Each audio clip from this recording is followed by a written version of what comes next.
హైదరాబాద్ చందానగర్ ఖజానా జ్యువెలరీ దోపిడీ కేసును పోలీసులు ఛేదించారు. దీపక్, ఆశీష్ అనే ఇద్దరిని అదుపులోకి తీసుకున్నారు. వారి నుంచి 900 గ్రాముల వెండి వస్తువులు, తుపాకీలు, బుల్లెట్లు స్వాధీనం చేసుకున్నారు. ఆగస్టు 12న ఖజానా జ్యువెలరీలో చోరీ జరిగింది. నిందితులు అక్కడ 20 రోజులు రెక్కి నిర్వహించినట్లు డీసీపీ వినీత్ వెల్లడించారు. దోపిడీకి మొత్తం 7 వ్యక్తులు వచ్చారన్నారు. బైక్లపైన వచ్చి దోపిడీ చేసి బైక్ పైనే పరారయ్యారు. మొత్తం 10 కేజీల గోల్డ్ కోటెడ్ సిల్వర్ ను ఎత్తుకెళ్లారని చెప్పారు.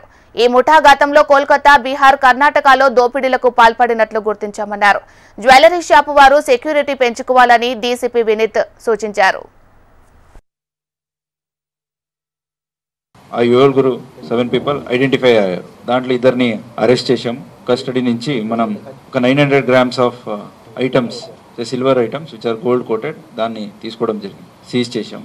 సో వాళ్ళ ఇద్దరిని కూడా జ్యుడిషియల్ రిమాండ్ చేశాం. Request all jewellery shops to have proper security arrangements వాళ్ళ దగ్గర చేయించుకోవాలా. అలాగే ఒక intrusion alarm panel connected to local police station అది కూడా ఏర్పాటు చేయించుకోవాలా అని వాళ్ళని రిక్వెస్ట్ చేస్తున్నాం. మొత్తం 24 అవర్స్లో ఐడెంటిఫై చేస్తూ, అలాగే ఒక 48 అవర్స్లో వాళ్ళని దగ్గర వెళ్ళి మనం ఇంత తొందరగా చేసిన దానికి entire our law and order, SOT, crimes all టీమ్స్ని కూడా సిపి గారు ప్రశంసించారు.